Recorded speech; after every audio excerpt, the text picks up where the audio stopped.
Hello and welcome to the Uneducated PT Podcast with me, your host, Carl O'Rourke. The goal of this podcast is to bring on interesting and knowledgeable people from all walks of life, learn a little something from each conversation, and for you, the listener, to learn something from each episode. So don't forget to subscribe to the channel, press the box below, show some support, and I'll see you on the next episode. Orla, will you just tell us a little bit about the work that you do at the moment? Yeah. So I am initially a nutritionist, kind of transitioned more into health coaching now, and then I have recently last year in trauma coaching, and I'm studying intimacy and relationship coaching as well, which is a pivot I didn't think that I would ever be doing. Yeah, so that's a big pivot. So where did this all come from? So I would have started in science and thought that like my career was in pharmaceuticals, and that was literally everything that was drilled into me for go to college, get the degree, But through my own health issues, I just felt very unseen and unheard with the medical system.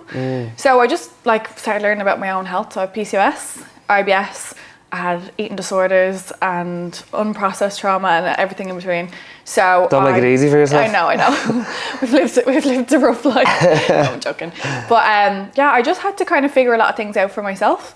So it was through my own understanding then of combining science, and then I started studying nutrition purely for my own understanding. It wasn't to. So you didn't want to be a nutritionist when you were growing up? This was not on my radar at all. Yeah. So I started studying it and just wanting to learn about myself. And then once I started learning about it, I was like, more people need to know about this. I just started a blog. So you are your own client, essentially? Pretty much, yeah. So I started a blog, and it was like an angry ranting style blog at first. It was like, the medical system needs to change, people need to pay attention to this, And this was back when people didn't really have social media. It wasn't that big.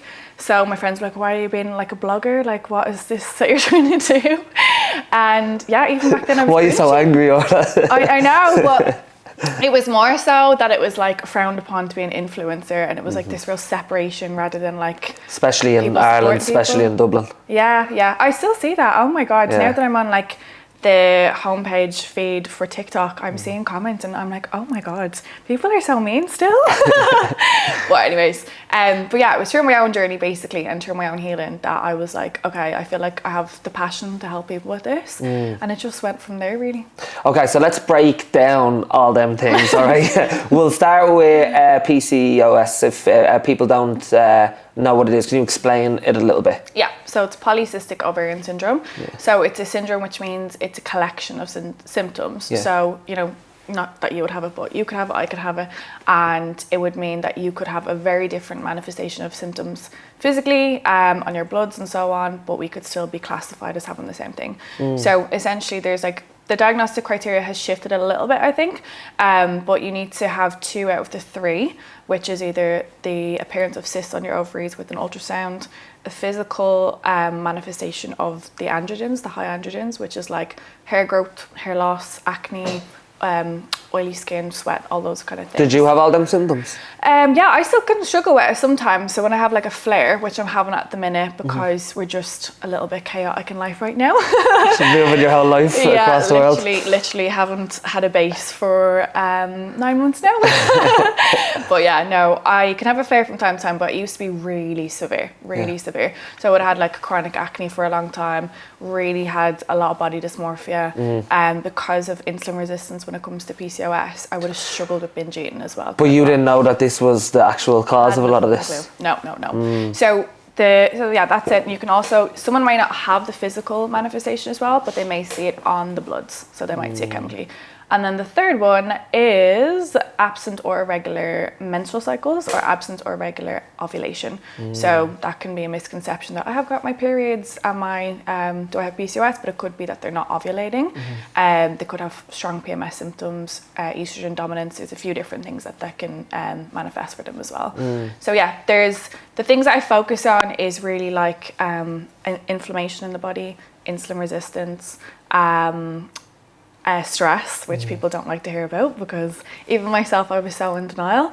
I used to be running around doing full-time work, full-time college, trying to train 5-6 days a week, trying to go out on the weekends on the piss 3 nights a week and do it all. And I had insomnia, I had severe acne, hair loss. I was tiny, and I literally all I could see was my bloated stomach. And this is a really common thing that I'm seeing with people is they want to get rid of the PCOS pouch. And I did a presentation for a coach and her clients recently, and it was like the question that was asked, how do we get rid of the pouch? And I'm just like, oh my God. So yeah, there's a lot of, I suppose your body composition can shift with insulin resistance and with stress. So that's obviously something that people need to manage, but it's this like punishment to try and shrink themselves to get rid of this or to distort their body in some way, when actually it's to look at the hormones and go that little bit deeper. And often that means slowing down. And if they're anything like myself and they're so identified with like stress and fitness, it can literally go against everything that they think that they need to do to get this body and strive for their worth and everything in between as well. So how would someone know if they actually have PCOS? So they'd have to get diagnosed through a doctor, yeah. Okay. And let's say then, okay, you have someone who knows that they have PCOS. What are some, I know you touched on it a little bit there, but what are some kind of lifestyle changes that they need to do or you help them to do in order to essentially feel better about themselves and to reduce these symptoms? So first would be with diet. So we'd have to look at their blood sugars and really trying to balance around that. So a big thing is like cut carbs out, but like red flag to anyone who tells you to do that, because you need carbohydrates, as you know, for energy and for exercise, recovery, even for your thyroid as well. So people do these like extreme diets, which can actually cause stress in itself. And if we go back to the 3 criteria of what we want to be supporting with PCOS, stress is like number 1. So a lot of these things is like, this is what you do and you eat clean and you do all these different things. But a lot of people are so distressed with the relationship with food, mentally and emotionally. So that like defeats the purpose basically.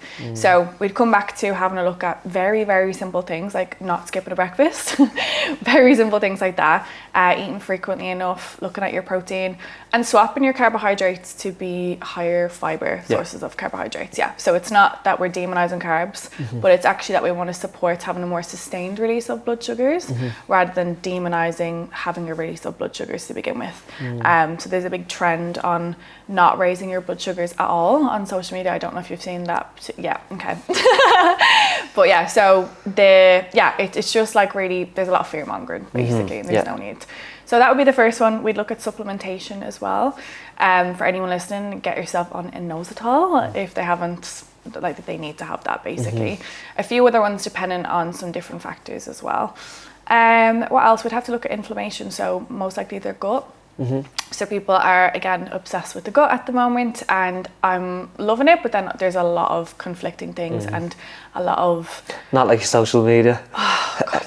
Yeah, there's so many, like I don't even know what to call them, but every time there's a new thing, there's a new trend, and I'm just like, oh my God, can we all just stop for a sec, because it's creating a lot of health anxiety as well. So it's like something that I used to kind of like firefight, and I'm actually like, I can't, because there's always something new that it's like, let's just encourage people and empower people with the right information, you know. So yeah, we'd have to resolve digestive issues such as constipation, bloating, flatulence, diarrhea. Lots of people have that as like their normal symptoms.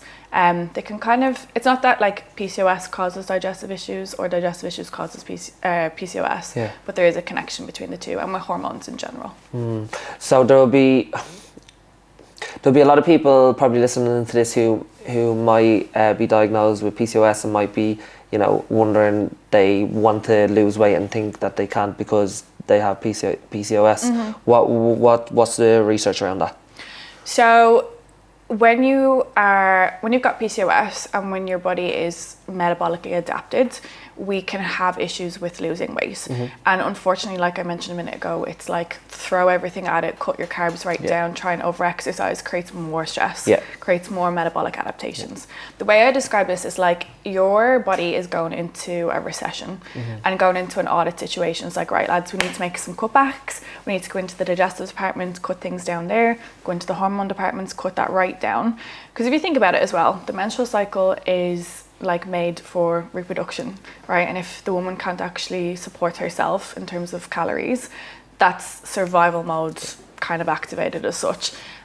So it doesn't make logical sense for her survival to reproduce and make those hormones. So it's a preservation of energy or conservation of energy process that happens. So I actually am like, let's just park weight loss for a hot minute and let's actually have a look at your hormones and slowing down and nourishing your body and actually not beating yourself up. Is that a really difficult thing to do when you have clients coming in that probably want to come in for weight loss, and then the last thing that they probably need is to be concentrating on weight loss?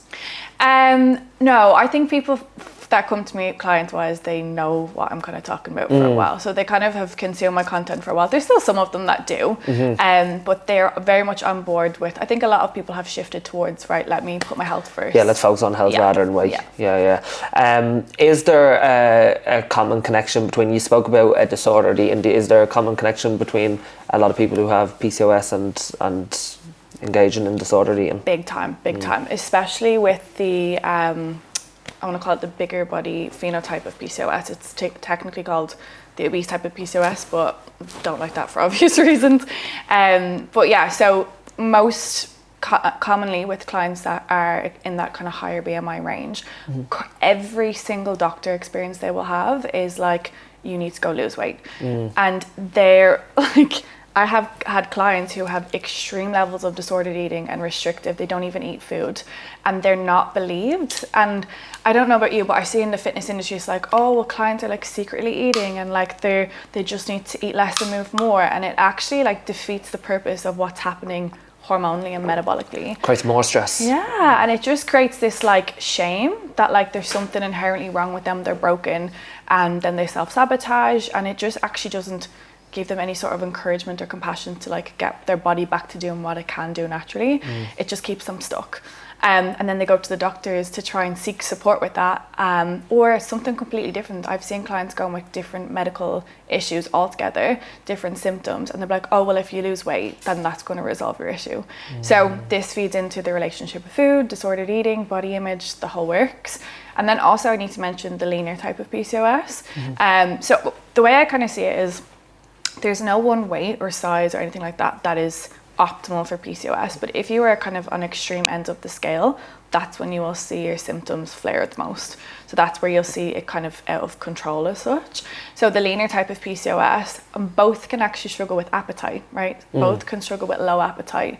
And again, it's the shame of those in a bigger body aren't necessarily believed. But those in a leaner type of PCOS can possibly more so identify with trying to be like quite fit and trying to overdo exercise, so that they're not realizing the stress that's impacted there. They might be skipping food as well, and that impacts their blood sugars as well. So yeah, those need to possibly gain a little bit of weight, and there's a whole conversation around that as well. What was your experience with disordered eating, and how did you help yourself to come out of that?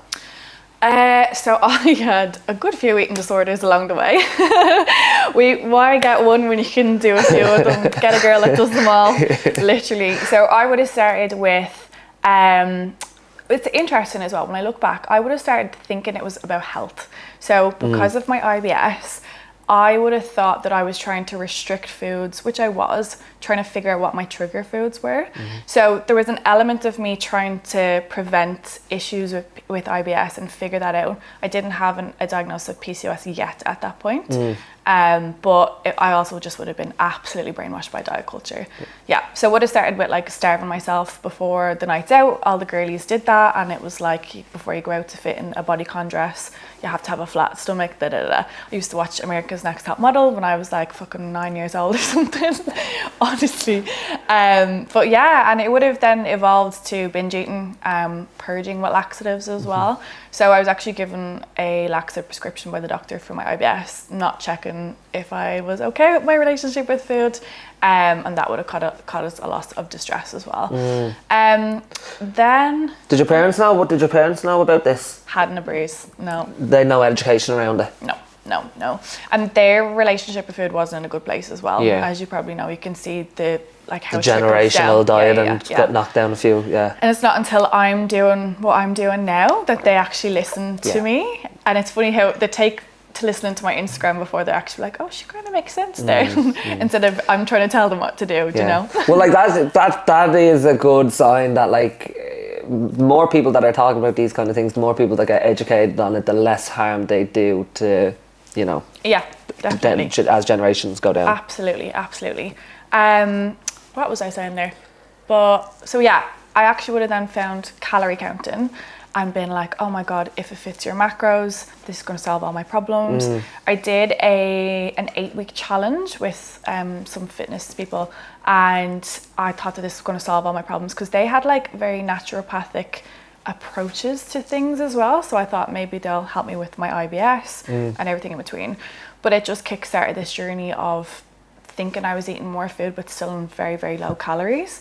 And everything was controlled. Like I remember making these little yogurt pots with like these Rice Krispie puffs, and I'd weigh everything to the absolute T. Literally take out one little puff if it was over. It was really, really bad. Hyper focused on every single detail. I like missed social occasions, everything. Anything that was. Would you even go out on social occasions, or would you? I would, but I could bring fucking lunch boxes of food with me and everything. Like so bad.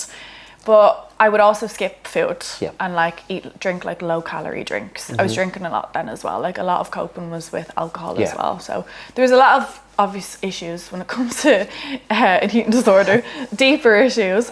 But yeah, I remember so vividly, this was like my rock bottom moment, but the moment that changed everything for me. I did that 8-week challenge. Along the way, I got so much validation, so much compliments of like, oh my God, you're tiny and you look so small and you look so good and you're so motivated and disciplined, and all these words just feeding everything for me. And then it was like this last photo I was taking for the final transformation, and I was fucking depressed. I remember going on a binge cycle then for the next few weeks and just feeling so low and so vulnerable that I was like, this rock bottom moment obviously, but this realization, this breakthrough from that breakdown, that this was not it. This was just not what was going to make me happy. This is not what was going to give me whatever I was chasing. I was chasing happiness. I was chasing love from other people, I suppose, because I didn't have any within myself. But then it started that I was like, okay, let me try. I had no period, of course, at this point as well. So like, let me try regain my periods. Let me try resolve. What made you, come to the conclusion that, okay, none of this is working and I need to regain my period and all these other things? It was honestly just a light bulb moment. So for a lot of people and a lot of clients I work with, it can take time to actually feel safe enough to actually move away from those behaviors and habits. To actually so you weren't actually getting any kind of influence from outside perspectives, like the coach that you would have need that you are now to. No. I do not recommend doing what I did. Everything I've done by myself. But there is like I see it even now that there is a lot of people who are trying to fix their relationship with food and body image with a 5-week transformation or a photo shoot or whatever it is. Not realizing that getting to thick skin body fat isn't actually going to solve the problem that they want. This was what my influence was as well. It was all bodybuilding and competing and all. I was even going to do that at some point. Like that was the world around then. It was all around 2017 that it came to a head. And I don't know where I came up with the like sudden hyperfixation with hormones. It just it wasn't even talked about that much then, but I just suddenly wanted to regain my period. It was like maybe I heard about it back then, and I just kind of followed that, began to gain a bit more weight, saw more strength in the gym, saw more freedom and happiness, and just it was summer and I just began to like loosen the reins a little bit and just say yes to things, and like my spark was back. I remember a big thing was like my sex drive was back as well. I was like, oh my God, what was I missing? And my period came back, and it was just like this moment of like, okay, this is fine. But then started the PCOS symptoms. So because my hormones were so suppressed for so long, I didn't know that I had this diagnosis basically. So then started the acne, and I was on this beginning self-love journey, and then my whole appearance was shattered, I suppose. One problem solved, another problem arises. But it was meant to happen, and I have that like every single aspect covered when it comes to understanding my clients. So yeah, I see a lot of coaches and it's just like, just do this and just do this, and it's made me go so much deeper with emotions and the nervous system, because I see how deep rooted those issues were for me. It's not just about your diet, it's not just about like eating, drinking or having supplements or some hormonal concoction of some sort. It's so much deeper than that. And I think you might get it as well, but it icks me out when people like simplify things on social media. And for some people as well, there's a lot of conflicting things between PCOS and IBS and fat loss as well, and disordered eating. There's such a grey area, and someone might be like, okay, I'm going to do this, what this person's saying online, and not see that there's so much more that they need individualized to support them. So what advice would you have for someone who was trying to repair their relationship with food and body image, who have shown, symptoms of disordered eating? So one thing I would start with is like your content that you consume. So do you consume content that literally feeds these beliefs and feeds these behaviors? And I'll literally get my clients to do an audit and have a look at like what they're consuming, even if it's nothing to do with food, if it's to do with just people that make them feel kind of unworthy because their lifestyle is making them compare in other ways or whatever. So that's what I'll get them to start doing, and having a look at the conversations they're having in their life, having a look at their behaviours. I skipped over the obvious one, working with someone that can support them with that journey. So working with a coach, and working with a coach that, you kind of touched on it there a minute ago, not a coach that's talking about supporting your relationship with food, but it's actually a challenge or a 6-week fat loss thing. You actually need to park weight loss for a hot minute. This sends like fear into clients so much, literally like they shit themselves, and it's like, you don't need to go and gain 50 kilos for you to heal your relationship with food. You don't actually need to do something. It's the control, right? Yeah, it does. I was going to say it's a fear of loss of control, isn't it? Yeah. So working with someone who actually understands that on a deeper level with the nervous system is going to support bringing you through that journey, versus someone that just tells you to try harder. I had a client come to me recently. Just stick to your calories. It's not that difficult. Like, what's your problem? But this was the mentality, and she had all of this shame within herself that she's broken and she just can't stick to it. And she had the fear of transitioning away, as is the journey for most people, transitioning away, thinking something terrible would happen. And it's actually literally within 2 months, she's like, oh my God, I've got freedom back in my life. I've got so much more capacity mentally and emotionally to be in my relationships and be present, and they're not beating myself up. And the thing that people forget with relationship with food and body image is, when you are in that state of fear and control all the time, you are not going to see yourself in the perspective of what everyone else sees. You have this distorted version of yourself. There may be cortisol there and like water retention, and you could literally see stress in my face. My face was so puffy. So it wasn't that I needed to lose all of this weight. It was actually I needed to pull back and de-stress. And it's this like light bulb moment that a lot of people will receive. So would you say then that the number one thing in terms of, if we related it back to PCOS, the number one thing that you would start with clients is trying to reduce that stress of them trying to lose weight or look a certain way, or they're just the stresses in their lives?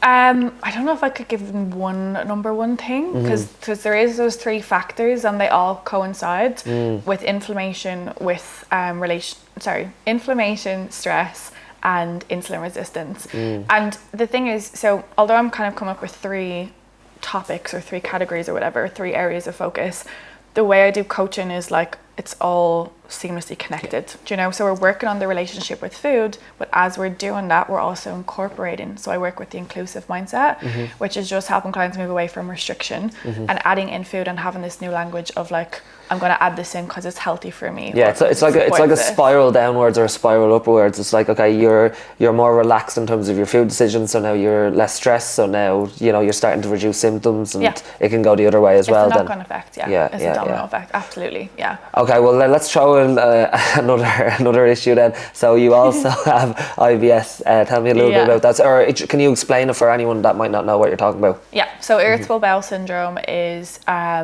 again a syndrome, so it has a collection of symptoms. You typically have IBS-C, IBS-D, or IBS mixed. So that can be based on having predominantly constipation, predominantly diarrhea, or a mixture of both. And it's a gut-brain disorder. So it's connected to 3 areas I'll focus on: is your gut-brain connection, your gut microbiome, and gut motility as well. So again, when I was diagnosed, no information. I think it's getting better, but the way it was diagnosed was like colonoscopy, very enjoyable experience. Don't eat caffeine or chocolate. That's it. Like, off you pop. And you had this on top of body image issues as well, which I presume didn't help. No, constantly bloated, like, and not bloated, distended. Like, severe distension, so painful as well. And this is the thing with IBS and PCOS, it's chronic pain. So it's not just psychological, like people are actually like, it's connected to your mental health and ill health, I should say. So, you know, there's so much, it can be overwhelming for people, do you know, of like, where the fuck do I actually even start? But yeah, so again, the connection with stress and your nervous system is really, really important for IBS. And this is where relationship with food is so important, because literally, you've heard of the placebo effect before. Yeah. So the nocebo effect is the opposite, where you think, so placebo is you think something will benefit you and, you know, you'll take this miracle drug and it might actually just be psychological benefits, you know. Nocebo is you can actually convince yourself that something's going to harm you to the point where you will physically manifest symptoms. So they've done research on this to prove that this is actually a thing. So this is how powerful your mind is. So people underestimate this. They're like, oh, well, I need to find the food that's going to trigger me and remove that. And it's like this never-ending list of like, that was triggering me, that was triggering me, that was triggering me. The fucking intolerance test that people do as well. They're a scam for anyone listening, in case you don't know. But yeah, basically people will come to me with this very short list of foods that they think they can tolerate, and everything else is a trigger. So we'll actually spend so much more time looking at safety and feeling like this food isn't going to be so distressing and cause a reaction within them as well, to support that gut-brain connection as well. This goes back to even what we said about PCOS as well. It's the same thing probably with IBS and relationship with food. Like the more anxiety you have around food decisions, the more it's going to bring on your symptoms as well. Absolutely. So this is the thing. Clients will be like, okay, I'm ready for a food diary. Let's have a look at this straight off the bat. I'm like, no, we actually want to look at laying the foundations first. I don't look at trigger foods straight away. Unless there's obvious ones. So like artificial sweeteners are typically a FODMAP food and will typically cause digestive issues for most people. With digestive issues, I don't mean anyone else. So I'd be like, first to go. If you're having your protein flavor drops, if you're having your Monster, if you're having whatever else, because they're trying to do low calorie, let's swap them out and actually eat some sugar, which is not going to be the devil. It's not going to actually harm you or kill you the way that they think it will. So that's a big thing for people, is to create safety around sugar and understand context. Context is so important, as you know, with nutrition. And like personal context. So you could possibly have artificial sweeteners, have no issues. I could have that can of Monster right now and I could be in bits for days. Yeah, I'm glad I didn't offer you the Monster now. Do you know what? And I think the big thing about IBS is that it can feel like it's actually ruling your life and controlling you. But a big thing I say with clients is like, try your best most of the time. Make aligned, informed decisions. I could make a decision to have a can of Monster now, but I have to deal with that myself. And be okay with that, versus what typically happens is shame, because they think, I'm eating this, I'm doing this to myself, and then there tends to be binge eating or emotional eating that comes with that as well. So it's just very overwhelming and very distressing for them, unfortunately. Yeah, it's a spiral downwards. You feel shame, you feel stressed, your symptoms come on. So what you touched on, obviously the first thing that you do is essentially try to reduce that stress and reduce that anxiety around them food decisions when it comes to IBS. What would you do then with a client to help to improve the quality of their life? Yeah, so we'd have a look at nervous system regulation and meditation, all these different things. And most of these types of clients are running in their fight or flight, so they're running on adrenaline. So the idea of slowing down is, I'm absolutely allergic to that. Like, I'm not doing meditation, doesn't work for me. You get a lot of pushback from clients. Yeah, absolutely. I'm like, just try it, let's have a look at this. So that's really, really important. And I used to underestimate that as well. I used to just think, oh, yoga's for hippies and blah, blah, blah, not realizing the impact that it has on my body. Like, how long did it take you to figure out these things to help treat yourself? Oh, God. So I was diagnosed with IBS, I think in 2017 or 2016. 2016, and I had it for a year. And 2017 was the year that it came to a head for me with my eating disorder. 2018 was the first year that I remember feeling calm and having like reduced digestive issues. So I think there was about a 2-year period of me trying to figure things out. And I remember reading the Gut-Brain Connection book, which is my first book on, like, obviously science was my degree, so I would have been into science and research and all that kind of things. No one mentioned the gut-brain connection to me. So it was like this fucking light bulb moment for me, because I was constantly looking at food, different supplements, taking ashwagandha, taurine, all these different things, constantly chasing to find something that is actually like, okay, let's just switch off for a sec. Let's just slow down. Now, diet does play a role. So like fiber is really important, and different fiber types. So some people will have an imbalance between soluble fiber and insoluble and soluble fiber as well. And then we do need to have a look at FODMAPs.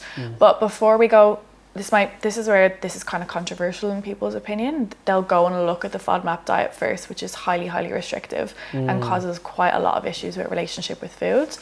And if you also then remove a lot of the gut diversity, if you remove the nutrients that are supporting that gut diversity, that can cause issues in itself as well.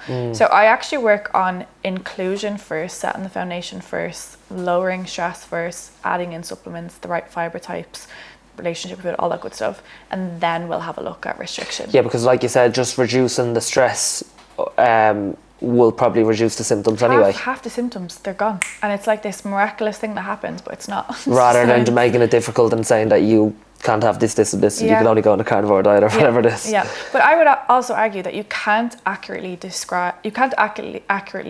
say that that's a true trigger food if someone has chronic constipation or diarrhea, because there's inflammation and distress there. So how can you say that there's too many things going on to isolate it? Okay. And so obviously inclusion first, reducing stress, reducing anxiety, and then after that what needs to happen if symptoms continue? If symptoms continue, it's the triggers then, or it's deeper work mentally and emotionally. So there's supplements as well. So I always recommend a magnesium supplement. So depending on what type of IBS, there'd be a different form, either bisglycinate or citrate. Nobody get oxides. Do not get an oxide form. That can cause diarrhea in itself. So I think it's really about the client, their consistency in their diet. Their blood sugars can also play a role as well. Your blood sugars, if they drop, if you're skipping meals, if you're infrequent, that can cause a rise in cortisol. Cortisol in itself creates stress, creates digestive issues as well.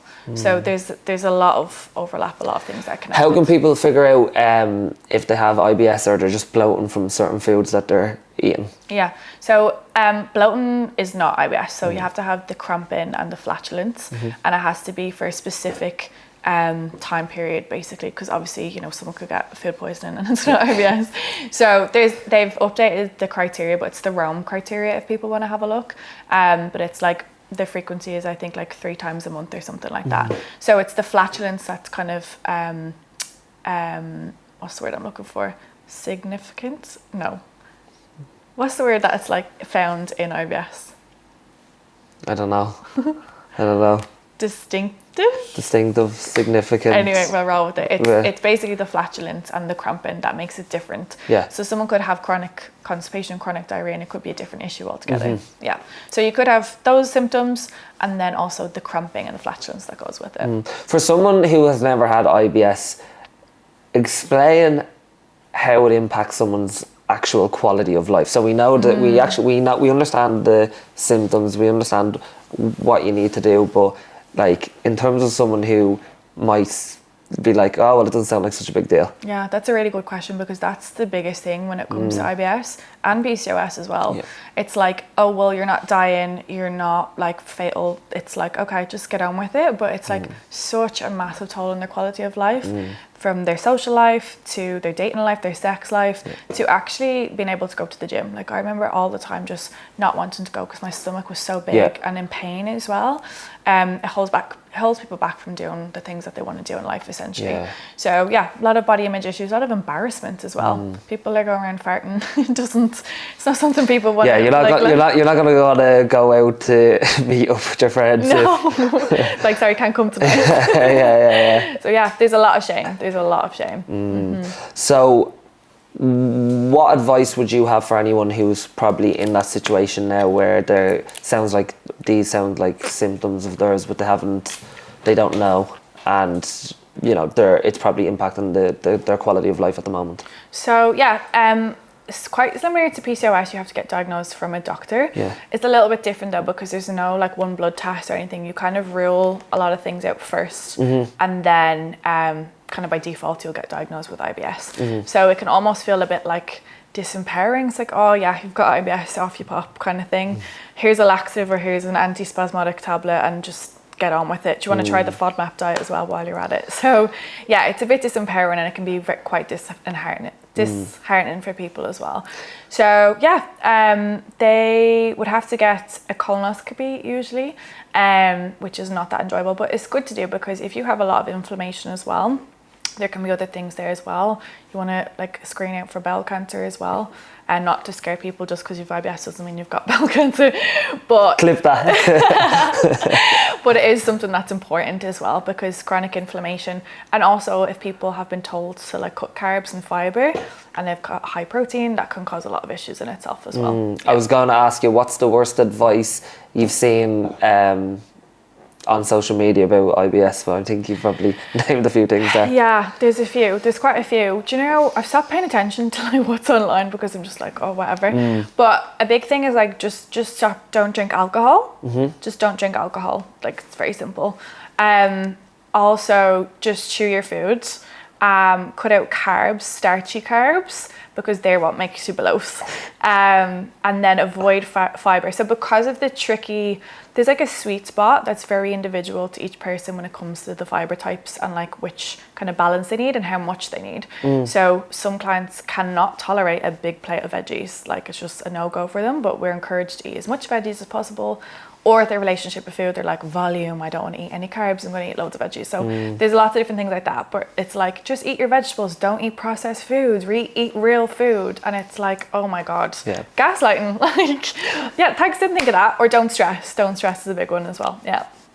And I never asked you even about the misconceptions around PCOS. Misconceptions, what do you mean? Misconceptions, so like maybe advice online that you see that is terrible advice, or... Quite similar with like clean eating and just like do everything natural. I am someone who sits in the middle. Like, I love natural things. I love being woo-woo. I also am like, you know, we need to look at the research that's now coming out in terms of like not having a lot of estrogen hormone disrupting chemicals and stuff. But then I'm also not naive to think that that's absolutely ridiculous to try and do everything natural, because that's not actually beneficial as well. So like, even with skincare, natural scented fragrances and stuff causes issues and inflammation with acne for me, I've recently learned. So there's just a lot of like identities, isn't there? A lot of biases, and a lot of people love to identify with one camp of, I'm either natural or I'm this or I'm that. So that's one thing. Misconceptions is you have to be on the pill or some sort of hormonal contraceptives to stop the hormonal symptoms. And that is something that I will literally like fight to the death is not true. So my being on the pill actually worsened my symptoms and really made everything a lot more difficult for me. So it was actually when I came off the pill that it kind of actually started that journey for me with trying to understand my hormones as well. It doesn't actually, like, it might suppress your estrogen and kind of switch off the menstrual cycle, but it doesn't resolve insulin resistance or inflammation or stress. And those are the big areas that you want to focus on. The menstrual cycle actually gives you feedback on where everything sits and what's contributing to that, how your body's responding with supplementation, diet changes, lifestyle changes as well. So with all these things that have happened and all these things you've had to learn about yourself, when's the book coming out? What advice would you give your younger self who would be about to be going through all this? Ooh, God, there's so much. Because do you know what, I would love to say seek support, but there was no support with the things that I was dealing with. So I would love to be able to go back to her and be like, here's someone that you can go to for support, but that just wasn't a possibility. And it wasn't for lack of trying. Like, I did go see multiple people or reach out to functional medicine doctors and all these different things, but there was just like that missing piece that we now have so much education on when it comes to hormones and digestion, and now even with the nervous system. But I would say, I don't know, to go inward and to slow down and to not feel like you have to do it all. I think I had like this badge of honor with stress and trying to achieve everything and trying to be liked by everyone, and just my body was everything that I valued because it was what I received validation from, when ultimately I needed a lot of healing within myself. But yeah, we got there in the end. Do you think there's a a paradox there, the fact that you needed to slow down and not stress, but then you were also stressed about trying to fix yourself in all the ways that you didn't. Absolutely, yeah. So this would be a really big thing. People tell me, why don't you just stop stress? And I'm like, I'm not fucking stressed, I'm sick. So yeah, it was difficult. So yeah, I don't know if I even could have changed anything. I definitely could have gone to a therapist for eating disorders. That was something I didn't do, because I actually didn't know I had eating disorders. It wasn't until I did my nutrition qualification that I learned about eating disorders, and I was like, holy shit, that was an eating disorder. And that wasn't until like 2018, I think, that I was like, and because I wasn't diagnosed, I even like didn't speak about it for a while, because I was like, I can't just diagnose myself with an eating disorder. But it's like every single aspect of what I've now learned, that's what that was.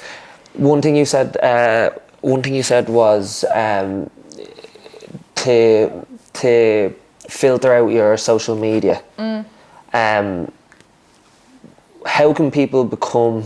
It's a hard question to answer. Even now me thinking about it yet. How can people become more self-aware about like the things that they're consuming is actually impacting these symptoms when they don't know that they're not aware that these things that they're consuming are impacting their symptoms? I know. So it's like you probably don't need to listen to 4 or 5 more people talking about either diet culture or body transformations.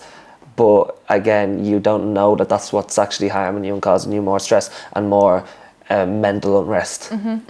Well, I would say obviously they're following you and follow the likes of myself and notice the tonality of our content. Like we talk about context, we talk about like nuance. Like there's just not doing everything with such an extreme approach. That would be the biggest thing. If there's someone that's like, you have to do this, and everything is like so black or white, like that's such a red flag. Do you think that people need to make them mistakes in order to finally have the awareness to realize that, all right, that hasn't worked for me? I do and I don't, because I think now we have so much access to information that I don't think people need to suffer through this anymore. Yes, people learn from mistakes, they learn through their own experience, absolutely, and everyone has their journey, but I feel like we literally have access to so much now. It's difficult, of course, to find the right people to trust. Like, who the fuck could you trust these days? You'll even these podcasts, there's doctors going on and speaking about nutrition, and like they would trust a professional name, So I really get that it's difficult, but it's to try and find the people that make you feel safe, make you feel relaxed, not triggered, not like you're not shameful, not like you're comparing yourself, and that type of content should help you feel at ease within your nervous system, rather than like you need to control, you need to do all these different things. What's one thing you would want more women to know? Whoa. So much, because I obviously work just with women. My God, what do I want them to know? What's the main message that you give across when they come to work with you? That they're not broken.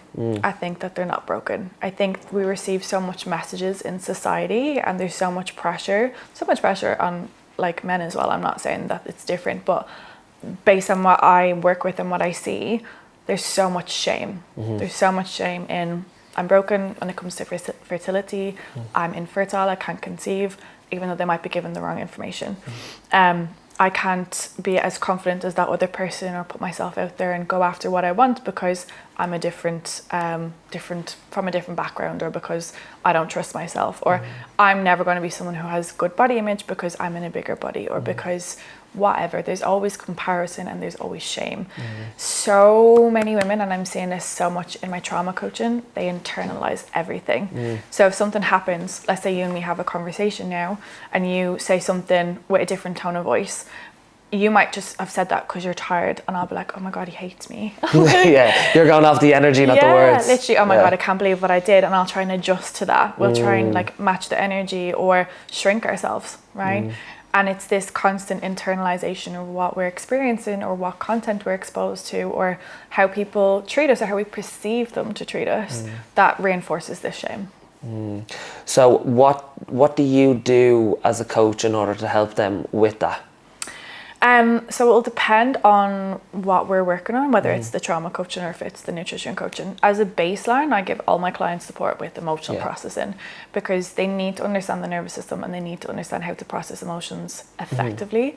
So the way I see emotions and how people deal with it, it's like you've got on one end of the spectrum is like avoidance and suppression and distraction and numbness and even intellectualization. So a lot of people are so intelligent, maybe they've even gone to therapy, they can process something logically, but they've no connection to their body and how it feels.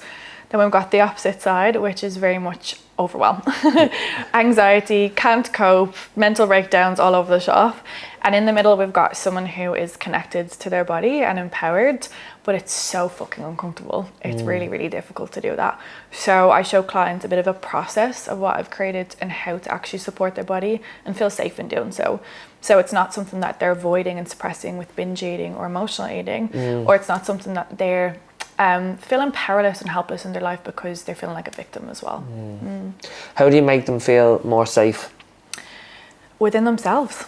So, I show them how to do that within themselves. So, I could sit here and be like, I'm a healer and I'm this, that and the other. But my job is to show them their capacity for their own healing and for their own resilience and their own power within.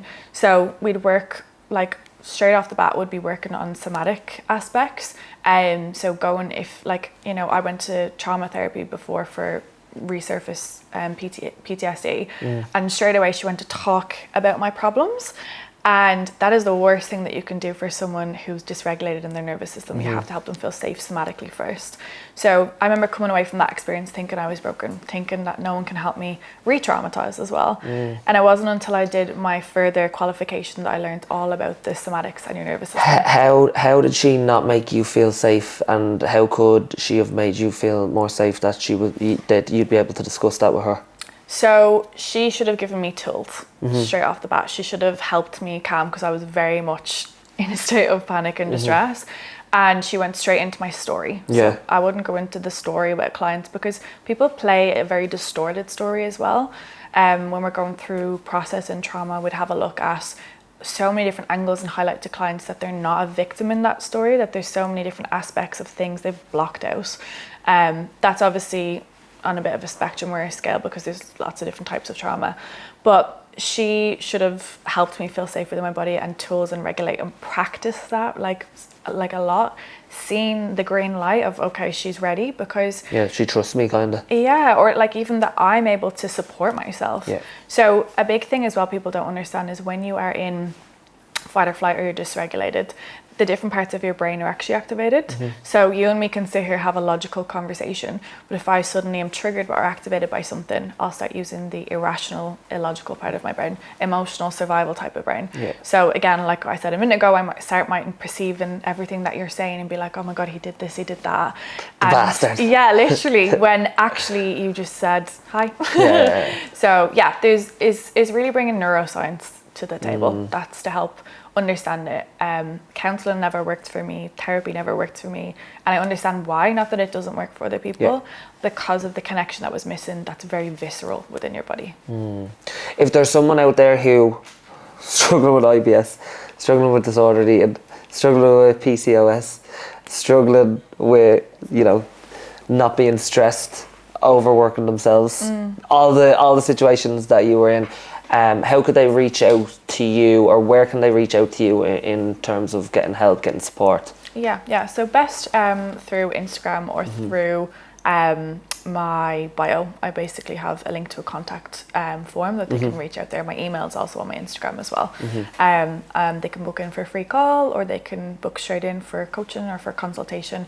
There's a few different options depending on what they need support with. Thanks for watching. If you like that episode and you want to see more content like this, make sure you're subscribed, and I'll see you on the next one.